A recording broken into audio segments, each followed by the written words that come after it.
बिस्मिल्लाहिर्रहमानिर्रहीम। अस्सलाम वालेकुम। मैं हूं शकील कुरेजा। आज पाकिस्तान तहरीक इंसाफ के लिए दो बुरी खबरें हैं जबकि एक अच्छी खबर है, इनके ऊपर बात करेंगे। और इसी तरह हुकूमत की जानिब से आज वो फैसला कर दिया गया जिसकी हम मुतादिद बार पहले भी बात कर चुके हैं, और वो है बिजली बम। वो हुकूमत ने चला दिया है। अब इंतज़ार कीजिए, आपके जो अगले बिल्स आएंगे, जो मीटर अब चल पड़ा है, जो आज आपका यूनिट इस्तेमाल हो रहा है उसके ऊपर ये फैसला नाफिजुल अमल हो चुका है। और इसका नतीजा क्या होगा वो आपके सामने तफसील रखते हैं। सबसे पहले आते हैं सुप्रीम कोर्ट से, जो पाकिस्तान तहरीक इंसाफ के लिए बुरी खबर आई। मैं इसके ऊपर पहले तबसरा कर दूं, ये खबर पाकिस्तान तहरीक इंसाफ के लिए तवक्कुआत के ऐन मुताबिक है।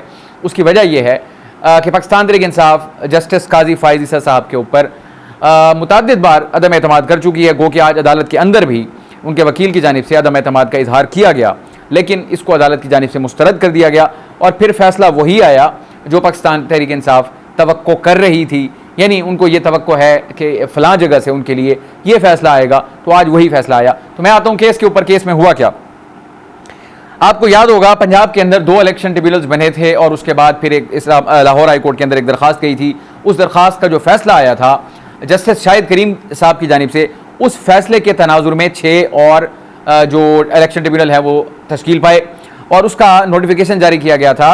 साबिक चीफ जस्टिस जो कि अब तो सुप्रीम कोर्ट आ चुके हैं, उन्होंने उसका नोटिफिकेशन जारी कर दिया गया था। तो इस तरह तादाद हो गई थी इलेक्शन ट्रिब्यूनल्स की 8 पंजाब के अंदर। जब इलेक्शन कमीशन तक ये मामला पहुंचा तो इलेक्शन कमीशन ने लाहौर हाई कोर्ट का जो 6 इजाफी ट्रिब्यूनल्स तश्कील देने का फैसला था उसको सुप्रीम कोर्ट में चैलेंज कर दिया था। आज उसके ऊपर समाअत हुई। 5 रुकनी बेंच था और जस्टिस काजी फाइज ईसा साहब वो इस बेंच की सरबराही कर रहे थे। जब इसका कार्रवाई का आगाज़ हुआ आज की समाअत का, तो इनके जो वकील हैं पाकिस्तान तहरीक इंसाफ के नियाजुल्लाह नियाजी साहब, उन्होंने आकर चीफ जस्टिस काजी फाइज ईसा साहब के ऊपर अदम एतमाद का इजहार कर दिया अपने मुवक्किल की बुनियाद पर। यानी कि इमरान खान साहब ये चाहते हैं कि काजी फाइज ईसा साहब उनके केसेस ना सुने। इसके ऊपर चीफ जस्टिस साहब बरहम हो गए और उन्होंने इस पर बरहमी का इजहार इसलिए किया कि जब 2 रुकनी बेंच था तो आपने उस वक्त एतराज़ नहीं किया था, आज आप अचानक से आकर एतराज़ उठा रहे हैं। इस एतराज़ को काजी फाइज ईसा साहब ने मुस्तरद कर दिया, यानी उसको एंटरटेन नहीं किया। यानी इनका मौक़िफ़ तो यही था कि वो रिक्यूज़ कर लें, लेकिन उन्होंने रिक्यूज़ नहीं किया। और तवक्को भी तहरीक इंसाफ को यही थी, क्योंकि वो ऑन रिकॉर्ड ऑफ रिकॉर्ड हर जगह ये बताते हैं कि जस्टिस काजी फाइज ईसा साहब के ऊपर उनको एतमाद नहीं है और मुतअद्दिद बार वो कह चुके हैं कि वो उनके केसेस न सुने। लेकिन अब वो काजी वक्त हैं, चीफ जस्टिस हैं, उनका फैसला ये था, अगरचे हर जज को ये इस्तेहकाक हासिल है कि अगर उनके ऊपर कोई आकर यानी ये कहता है, अदम एतमाद का इजहार करता है, तो ये जज की सवाबदीद है कि वो उसको एंटरटेन करे या ना करे, यानी कि वो रिक्यूज़ करें या ना करें, ये फैसला जज साहब का होगा। तो आज काजी फाइज साहब ने यह फैसला किया कि वो रिक्यूज़ नहीं करेंगे, बल्कि इसी के ऊपर जस्टिस जमाल मंदोखेल जो हैं वो भी काजी फाइज ईसा साहब की यानी हाँ में हाँ मिलाते हुए नजर आए। उनका मौक़िफ़ भी कमोबेश ये था, वो ये कह रहे थे कि जब ये 2 रुकनी बेंच था, 3 तो हम लोग शामिल हुए बाद में, तो इसका मतलब ये है कि आप हमारे ऊपर अदम एतमाद कर रहे हैं, जब वो 2 लोग बैठे थे ऑलरेडी, आपने उनके ऊपर अदम एतमाद नहीं किया था। तो बहरहाल तहरीक इंसाफ का एक तो ये मैं उसको सुबकी ही कह सकता हूँ कि उनका जो एतराज़ था उसको कबूल नहीं किया गया और कार्रवाई आगे बढ़ी। जो आज की समाअत है उसके हुक्मनामे के मुताबिक अदालत की जानिब से एक तो इलेक्शन कमीशन का जो नोटिफिकेशन था ट्रिब्यूनल्स की तश्कील का, उसको भी मुअत्तल कर दिया, और जो लाहौर हाई कोर्ट के फैसले के तनाजुर में 6 ट्रिब्यूनल्स बने थे उनको भी मुअत्तल कर दिया। तो अमलन इस वक्त पंजाब के अंदर कोई इलेक्शन ट्रिब्यूनल मौजूद नहीं है। वकील इलेक्शन कमीशन ने अदालत को बताया आज केस के दौरान कि इस वक्त पंजाब के अंदर 176 जो हैं वो पटिशन ट्रिब्यूनल्स के अंदर दायर की गई हैं, यानी इलेक्शन से मुतालिक शिकायत जो हैं वो 176 है, 176 उसका नंबर है। तो अब आप अगर तादाद को देखें तो इसमें सबसे ज़्यादा पाकिस्तान तहरीक इंसाफ की ग्रीवेंसेस हैं या उनकी शिकायत हैं। तो अब जब कि अमलन जो ट्रिब्यूनल्स हैं वो तो ख़त्म हो गए, तो इसका मतलब ये है कि आज के फैसले से पाकिस्तान तहरीक इंसाफ को नुकसान पहुंचा। उसकी वजह यह है कि अब इसमें तातुल आ गया, शिकायत जब सुनी जाएंगी फिर उसके बाद फैसले आएंगे, फिर मामला चलेंगे, तो फिलहाल तो होल्ड पे चला गया काम। आज अदालत की जानिब से इलेक्शन कमीशन को ये पाबंद किया गया और ये कहा गया है कि आप जो मज़कूरा यानी जो मुतल्लिका चीफ जस्टिस साहिब हैं, यानी कि लाहौर हाई कोर्ट के, अब चूँकि तब्दीली आ चुकी है और नई चीफ जस्टिस साहिबा जो है पाकिस्तान की तारीख की पंजाब में पहली मरतबा चीफ जस्टिस बनी है, अब उनके साथ इलेक्शन कमीशन जो वज़ा तरीक़ाकार है तयशुदा उसके मुताबिक मशावरत करेंगे और उस मशावरत के अमल के नतीजे में वहाँ पर ट्रिब्यूनल्स की तश्कील होगी। सो पॉइंट यह है कि मामला असर 9 शुरू होगा। अब इस चीज़ से बचने के लिए हुकूमत की जानिब से 2 बार कोशिशें की गई। वो फॉर्म 45, 47 वाले मामले से बचने की मुतवातर कोशिश कर रहे हैं। मैंने अव्वल दिन से ये कहा था कि फॉर्म 45 जो मामला है वो शहबाज शरीफ साहब की हुकूमत की जान नहीं छोड़ेगा जब तक ये हुकूमत मौजूद है। और वो देख लें आप, चल रहा है। इस्लामाबाद में आपके सामने है सूरत हाल, 3 हल्कों वाली, वो रेस्टोर कर दिया इस्लामाबाद हाई कोर्ट ने उसको, और अब उसके ऊपर कार्रवाई आगे बढ़ेगी। देखते हैं कि इनकी फेट या इनका मुकद्दर क्या बनता है। जो इस वक्त नून लीग के 3 उम्मीदवार यहाँ से जीते हुए हैं, क्या उनकी जीत बरकरार रह सकेगी या नहीं रह सकेगी, ये भी फॉर्म 45-47 वाला मामला है। अब पंजाब के अंदर जो मामला, ये सूरत हाल जब बिगड़ी थी तो 2023 के अंदर पिछले साल इसी PDM की 1 की हुकूमत ने इलेक्शन एक्ट में तरमीम करते हुए ये तय किया था कि हाजिर सर्विस जज साहिबान जो हैं वो ट्रिब्यूनल्स के अंदर बैठेंगे। फिर जब ये मामलात इलेक्शन के बाद सूरत हाल ख़राब हो गई तो अब जब कायम मकाम सदर थे जनाब यूसुफ रज़ा गिलानी साहब, उनकी जानिब से ऑर्डिनेंस जारी कर दिया गया इलेक्शन एक्ट में तरमीम का, और वो तरमीम ये थी कि अब उसमें हाजिर सर्विस के साथ साथ रिटायर्ड जज साहिबान भी बैठ सकेंगे। तो ये बचने की कोशिश है फॉर्म 45 से, वो कोशिश हुई, अब बिल भी पास हो गया। अगले गुज़श्ता चंद दिनों में, मेरे ख्याल पिछले हफ्ते की बात है, उसमें इन्होंने बिल भी मंजूर करवा लिया इलेक्शन में तरमीम वाला, और वो तरमीम यही है कि जो रिटायर्ड जज साहिबान हैं वो भी बैठ सकते हैं। तो ये बचने की कोशिश थी। अब एंड में आ गया, अब ये आज की जो सूरत हाल है, ट्रिब्यूनल्स ही ख़त्म हो गए, मामला असर नौ शुरू होगा।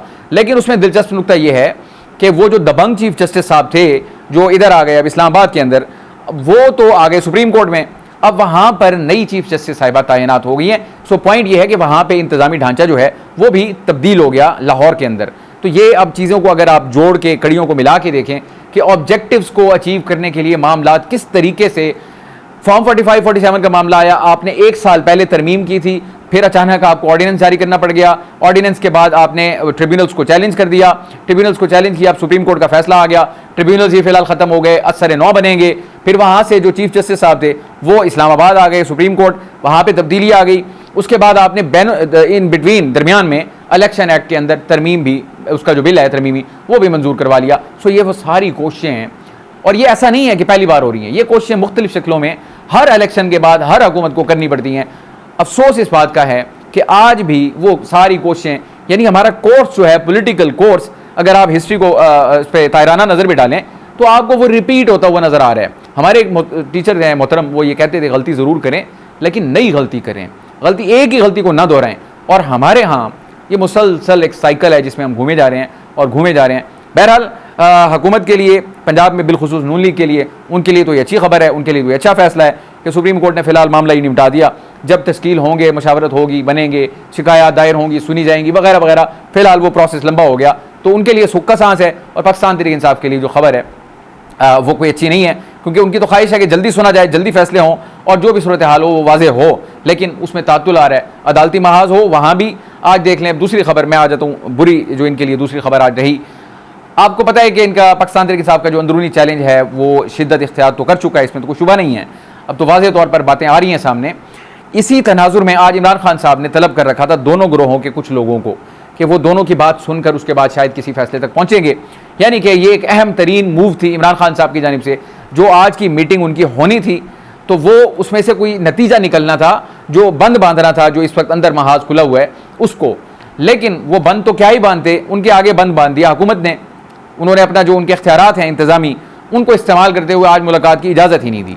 शदीद गर्मी थी और टॉप लीडरशिप, मुझे अफसोस के साथ ये कहना पड़ रहा है, नेशनल असम्बली के अंदर जो हमारे ऑपोजिशन लीडर हैं, आप उनके ऊपर क्रिटिसिज्म करें, जो मर्जी करें, फॉर्म 45, 7 वट जो भी नाम दें उसको, लेकिन वो आपकी मुल्क की असम्बली के, कौमी असम्बली के ऑपोजिशन लीडर हैं। शख्सियत को छोड़ दें, मैं पोजीशन की बात कर रहा हूँ, उस कुर्सी की बात कर रहा हूँ, ऑपोजिशन लीडर की कुर्सी।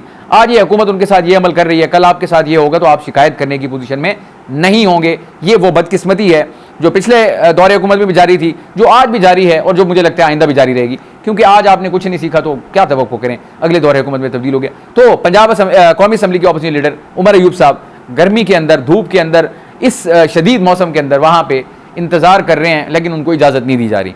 मुलाकात शेड्यूल है। फिर आ जाए जनाब opposition leader senate of Pakistan, upper house, उसके ऑपोजिशन लीडर शिबली फराज साहब। शख्सियत को मैं साइड पे रखता हूँ, जो भी हैं, पोजीशन तो है ना, आप उनको बेवकूफ़ कर रहे हैं इन ओहदों को जिन पे आपने कल बैठना है। आज की हुकूमत के लोग कल इन पोजीशंस के ऊपर बैठे होंगे और जो आज ऑपोजिशन में है वो कल हुकूमत में बैठे होंगे, यही है, माजी भी यही बताता है। तो उनको आज उनकी जो तजलील की गई, बल्कि शिबली फराज साहब ने ये कहा, उनकी बदमज़गी भी हुई वहाँ पर जो हुकाम थे उनके साथ, उनका यह मौक़िफ़ है कि उनको 3 से 4 घंटे इंतजार करवाया गया और एंड पे मुलाकात भी नहीं करवाई गई।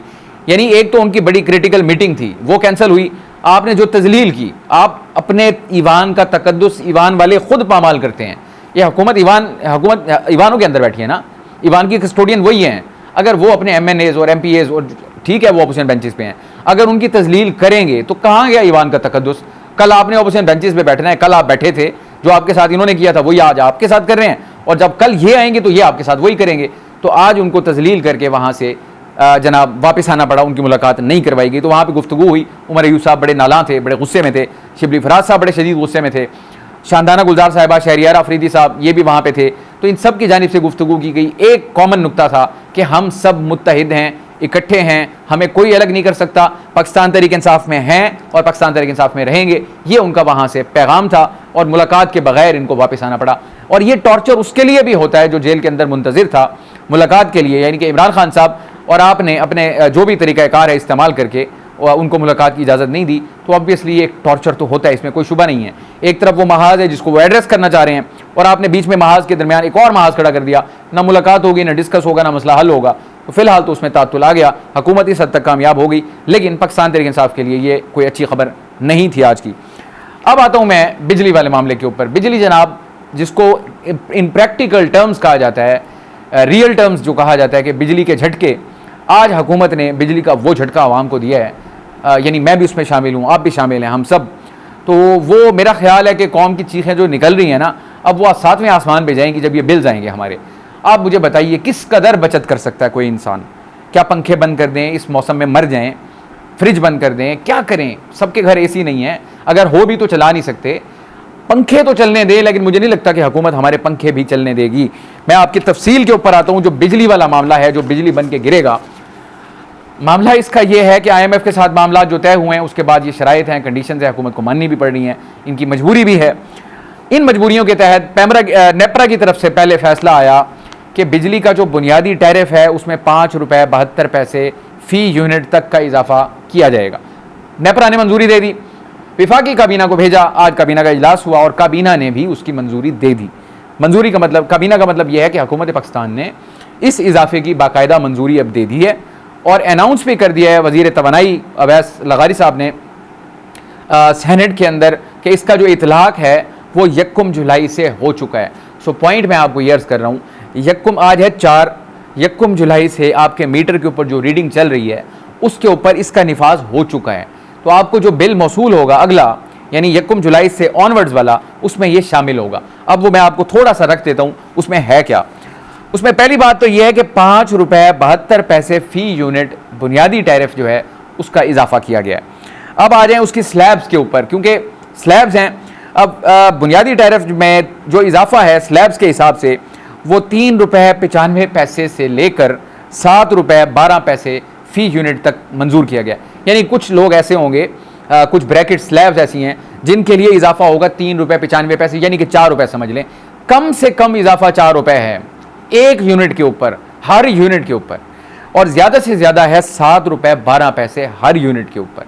अब आ जाएं, मैं बात कर लेता हूँ सिर्फ नीचे वाले तबके की, हम जैसों की, कि जो 200-300-400 जिनका इस्तेमाल है शदीद गर्मी में जिसको कह रहा हूँ, उनका आप सिर्फ सुन लें। 101 से लेकर 200 यूनिट तक जो बिजली इस्तेमाल करता है, जिसका यानी मीटर चलेगा 101 से लेकर 200 तक, उसका इजाफा जो हुआ है ना पर यूनिट, वो है 7 रुपये 12 पैसे।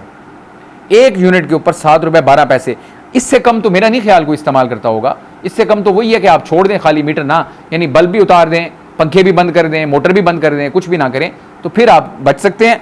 101 से लेकर जो 200 तक इस्तेमाल करते हैं उनका फ़ी यूनिट इजाफा 7 रुपये 12 पैसे है, यानी कि उनको बुनियादी उनका जो वो होगा यूनिट, वो उनको पड़ेगा 30 रुपये और 7 पैसे का। आगे आ जाएं जनाब, 201 से लेकर जो 300 तक इस्तेमाल करते हैं उनका इजाफा हुआ है 7 रुपये 12 पैसे, उनका भी यही है, और उनका बुनियादी उनका जो रेट होगा वो होगा 34 रुपये और 26 पैसे फ़ी यूनिट।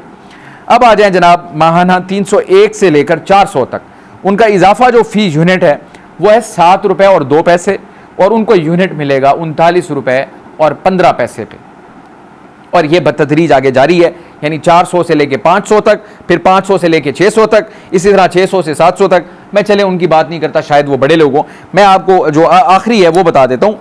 जो 700 यूनिट इस्तेमाल करेगा माहाना, 700 यूनिट, उसका इजाफा तो है 6 रुपये 12 पैसे, उसका इजाफा 6 रुपये 12 पैसे है, लेकिन जो उसका फी यूनिट उसको मिलेगी बिजली रेट होगा फी यूनिट का, वो उसको मिलेगा 48 रुपये और 84 पैसे का। और यहाँ पे दिलचस्प बात क्या है, इसमें कोई टैक्स शामिल नहीं है, ये बिजली की कीमत है। 10 किस्म के इसमें टैक्स डलेंगे, फिर इसमें फ्यूल प्राइस एडजस्टमेंट डलेगी, फिर इसमें हमारी जो सेमाई एडजस्टमेंट होती है वो लगेगी, और उसके बाद बनेगा बिल, और वो हमें जब मसूल होगा तो मैं नहीं बता सकता उस वक्त मेरी आपकी हमारी क्या कैफियत होगी। रोज़गार के हालात आपके सामने हैं, मसाइल आपके सामने हैं, महंगाई की सूरत हाल आपके सामने है, और उसके ऊपर ये इजाफा। मुझे खौफ इस चीज़ का है ये वो टिपिंग पॉइंट ना बन जाए अवाम के फटने का, जिसका इमरान खान साहब को इंतज़ार है। मेरी बात आप याद रखिए, इमरान खान साहब को ऐसे मौके का इंतज़ार है, वो तैयार हैं। अच्छी खबर मैंने कही थी तहरीक इंसाफ की, उनको जलसे की इजाज़त आज बाकायदा मिल गई। अदालत के रूबरू इंतज़ामिया ने जाके बता दिया कि 6 जुलाई को ये अपना जलसा तरनोल के मकाम पर कर सकते हैं। तहरीक इंसाफ का बहुत बड़ा इम्तहान होने जा रहा है 6 जुलाई को कि वो अपना ये पावर शो किस कदर मौसर कर सकते हैं, क्योंकि एक तवील अरसे के बाद उनको इजाज़त के साथ जलसा करने की यानी मौका दस्तयाब हो रहा है। तो ये उनके लीडरशिप का, उनके वर्कर का ये इम्तहान होगा कि वो इसको किस तरीके से आगे लेके चलते हैं, और इसी को बुनियाद बनाते हैं इमरान खान साहब की रिहाई की, या नहीं बना पाते। इसका फैसला तो तब होगा। आज के लिए इतना ही। हमारी वीडियोस को आप लाइक कर सकते हैं, चैनल को ज़रूर सब्सक्राइब करें, और अपना फीडबैक कमेंट के ज़रिए आप हमारे साथ शेयर कर सकते हैं। आपसे इंशाअल्लाह कल मुलाकात होगी। इजाज़त दीजिए, अल्लाह हाफ़िज़।